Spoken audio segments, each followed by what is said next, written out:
Welcome to the Insurance Agents and Brokers Podcast. Hello, my name is Megan Fioretta and I'm the brand manager here at IA&B. This is the audio version of the Coverage Corner column from the June 2024 Primary Agent magazine. It is entitled, Are Varmints Covered? By Bill Wilson. In an insurance career that spans 7 decades, I responded to dozens, maybe hundreds of questions about homeowners coverage for damage caused by animals. The types of animals involved in these claims include mice and rats, squirrels, roaches, snakes, turtles, bats, pigeons, goats, raccoons, skunks, carpet beetles, spiders, dogs, deer, bears, chipmunks, and the list goes on and on. Just about every homeowner's policy I've ever reviewed includes damage caused by birds, rodents, and insects. So, in my list above, we can immediately rule out coverage under these policies for mice and rats, roaches, pigeons, carpet beetles, squirrels, and chipmunks. So, sticking with the list above, what about snakes, turtles, bats, goats, raccoons, skunks, dogs, deer, and bears? Might damage caused by these types of animals be covered? The answer, so often the case in insurance, is maybe. Using Insurance Service Offices, or ISO's HO0003 as a model homeowners form prior to the 1991 edition of this form, in addition to birds, rodents, and insects, also excluded were domestic animals and vermin. Addressing the first term, for example, dogs are usually considered domestic animals, so we can remove dogs from the above list of animals that might be covered. Likewise for cats. I've been involved in a few cat urine and claw damage claims.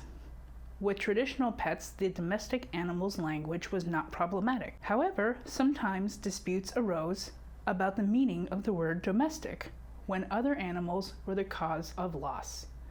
One such claim in Indiana involved a herd of goats that managed to get inside a rural home and caused extensive damage.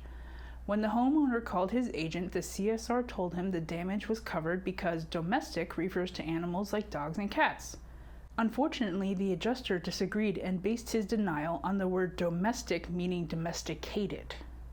On that basis, the damage caused by a goat or cow could be excluded, but probably not damage by a deer or bear. As an E&O learning point, be very careful as an agent in suggesting that something is or isn't covered without confirming that, where possible, with the carrier's claims department. As a result of this potential ambiguity, in 1991 the ISO replaced the domestic animals language with animals you own or keep. So, in the immediate example above, if the goats belong to the homeowner, there is no coverage. But if they belong to a neighbor, there is coverage. The same thing applies to animals like dogs and cats on the 1991 or later editions of the ISO HO0003. Returning to our original list above, one would assume that damage caused by wild animals like bats, raccoons, and skunks would usually be covered even under the domestic animals language. However, note that in addition to birds, rodents, insects, and animals you own or keep, the exclusion in 1991 also applied to any animal that would be considered vermin. So the question is, what is vermin? When I was with the Big I National Association, I did extensive case law research and wrote a lengthy and detailed article called What is a Vermin?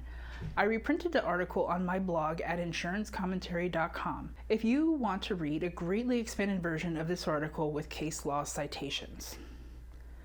Essentially, in my research, I could find no precedent-setting case law that upheld a claim denial based on the vermin wording in homeowners' exclusions. It was almost universally found to be an ambiguous term. Using this research, the Big I National Technical Affairs Committee convinced ISO to remove the word vermin and its associated ambiguity from the exclusion. As a result, in their 2011 countrywide homeowners program revision, ISO essentially adopted the exclusion in the commercial property special causes of loss form and replaced vermin with, quote, nesting or infestation or discharge or release of waste products or secretions by any animals, unquote. The change continues in the current 2022 edition of the ISO HO0003 form. To illustrate the impact of such policy language revisions prior to the 2011 change, I had assisted several agents in getting claims paid for damage caused by bats nesting in attics, the primary damage being caused by their waste products. The downside to the 2011 revision in ISO's HO0003 form is that these claims are clearly not covered anymore. On the other hand, many other claims that were arguably unjustly denied based on the vermin exclusion are now covered. The point of lobbying ISO for this change was to remove or limit the ambiguity of the exclusion so that all parties can better understand whether a loss exposure would or would not be covered. So, now answering the question, is animal damage covered by an ISO homeowner's policy, we can replace maybe with it depends. I guess that's a good thing? Written by Bill Wilson, CPCU, ARM, AIM, AAM, is the founder and CEO of InsuranceCommentary.com and the author of 7 books including When Worlds Collide, Resolving Insurance Coverage and Claims Disputes. He can be reached at bill@insurancecommentary.com. If you would like to be prepared to have tough conversations about rising premiums, please visit iabforme.com/education for a listing of our upcoming live CE webinars. Thank you for listening. Insurance Agents and Brokers is the premier resource and champion for independent insurance agencies in Pennsylvania, Maryland, and Delaware. For more information, visit iabforme.com.